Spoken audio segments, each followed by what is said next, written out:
ये आकाशवाणी रायपुर है। छत्तीसगढ़ी समाचार बुलेटिन के संग अभिषेक के जय जोहार। अब सुनो आज के प्रमुख समाचार। प्रधानमंत्री आज नागपुर ले बिलासपुर के बीच चलैया वंदे भारत एक्सप्रेस ट्रेन ला हरियर झंडी दिखा के रवाना करिन। वंदे भारत एक्सप्रेस के छत्तीसगढ़ के आने आने स्टेशन में पहुंचे में सांसद, विधायक और जनप्रतिनिधि समेत आम लोगन मन जोरदार स्वागत करेन। बिलासपुर में रेल परिवार के सदस्य मन कोतिले रंगारंग सांस्कृतिक कार्यक्रम के आयोजन करेगेस। और नारायणपुर जिला में आज बिहनिया सुरक्षा बल और माओवादी मन के बीच मुठभेड़ होए के खबर। एमा कोनो हताहत नहीं हो है। अब समाचार विस्तार ले। प्रधानमंत्री नरेंद्र मोदी आज नागपुर रेलवे स्टेशन ले वंदे भारत एक्सप्रेस ट्रेन ला रवाना करेन, जेन संझा करीब 5 बजे बिलासपुर रेलवे स्टेशन पहुंच गए है। नागपुर बिलासपुर वंदे भारत एक्सप्रेस दोनों कोती ले सनिच्चर के छोड़ सप्ताह में 6 दिन चलही। एकर स्टॉपेज रायपुर, दुर्ग, राजनांदगांव और गोंदिया में रही। इही बीच वंदे भारत एक्सप्रेस के राजनांदगांव स्टेशन पहुंचे में पूर्व मुख्यमंत्री डॉक्टर रमन सिंह, प्रदेश भाजपा अध्यक्ष अरुण साव और सांसद संतोष पांडे बड़का जनसमूह संग स्वागत करेन।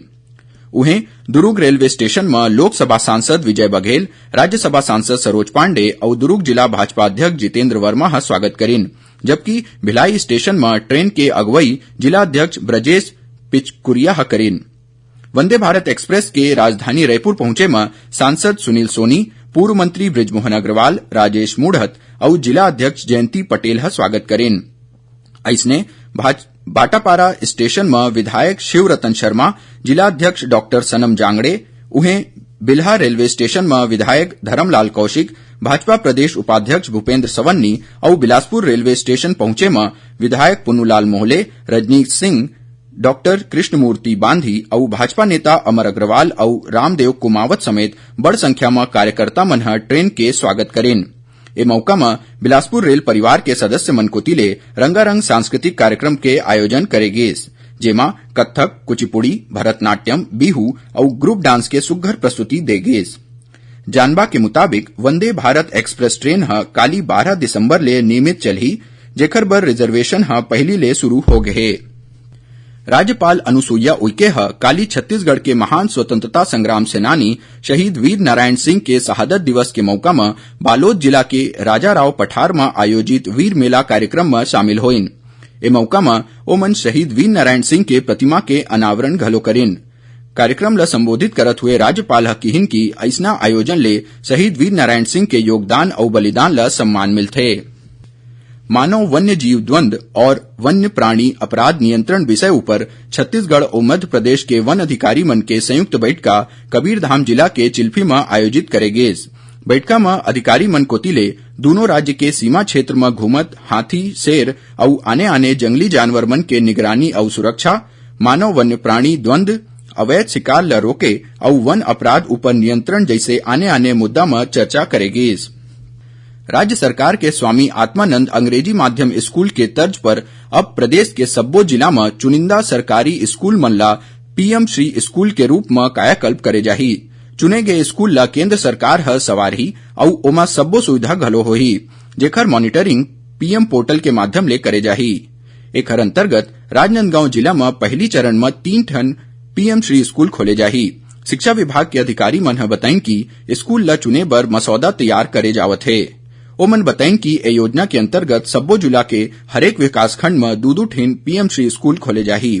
फिर अभी शुरुआती चरण में हर जिला में पीएम श्री स्कूल खोले जाए के प्रस्ताव हवय। राजनांदगांव, मोहला मानपुर चौकी और खैरागढ़, गुंडई, छुईखदान में 1-1 ठिन स्कूल खोले जाही। छत्तीसगढ़ी समाचार बुलेटिन आप मन आकाशवाणी रायपुर ले सुनत हव। छत्तीसगढ़ के खबर ले है आपकी वास्ता और खबर के विश्वसनीयता ले है हमार वास्ता। आकाशवाणी समाचार रायपुर के प्रादेशिक समाचार बुलेटिन के संगे संग हमार समसामयिक कार्यक्रम आप रेडियो के संग अपन मोबाइल में घलो सुन सकत हो।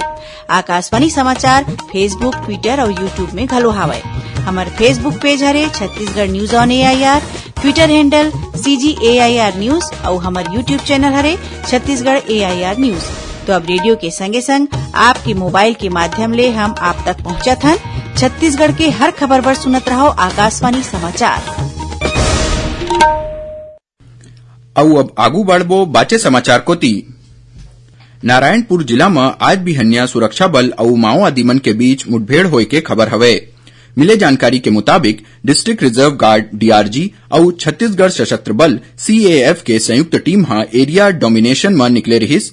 इही दौरान ओरछा थाना क्षेत्र के गांव गुदाड़ी ले पहली नाला के तीर माओवादी मन कुकर में आईईडी ब्लास्ट कर दिन, जेकर बाद जवान मन मोर्चा संभालिन और दोनों कोती ले गोलीबारी शुरू हो गए। जवान मन ला भारी पड़त देख माओवादी मन जंगल के आड़ में भाग खड़े होइस। बस्तर रेंज के पुलिस महानिरीक्षक सुंदर राजपी बताइन कि मुठभेड़ में कोनो घायल नहीं होए और घटनास्थल ले जवान मन करीब 100 मीटर तार बरामद करे है।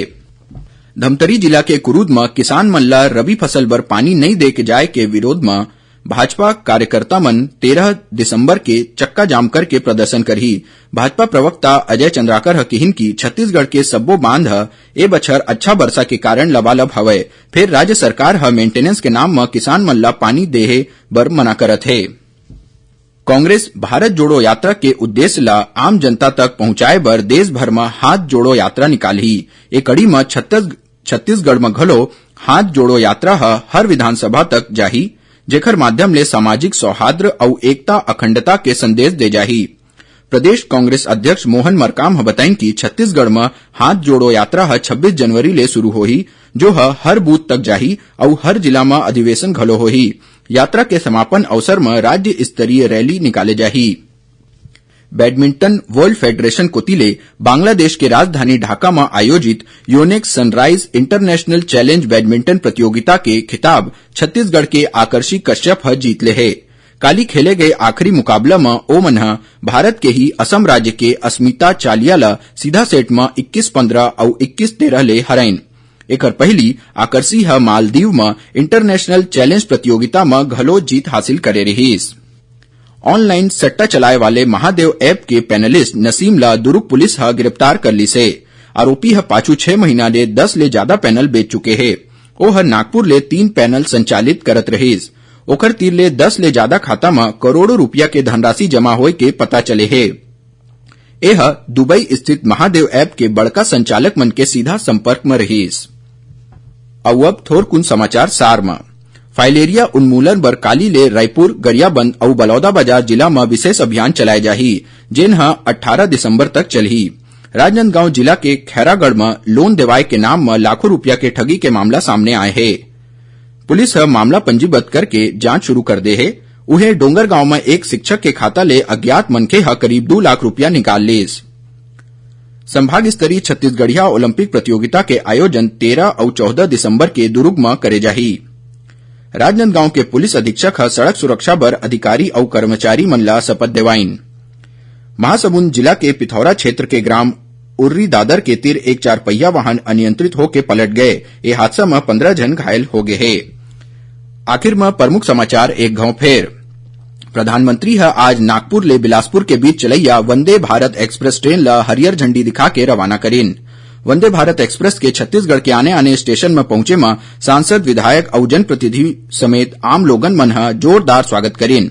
और नारायणपुर जिला में आज बिहनिया सुरक्षा बल और माओवादी मन के बीच मुठभेड़ होए के खबर हवय। एमा कोनो हताहत नहीं होए है। एकरे संग छत्तीसगढ़ी समाचार बुलेटिन इहे सिरावत है। जय जोहार।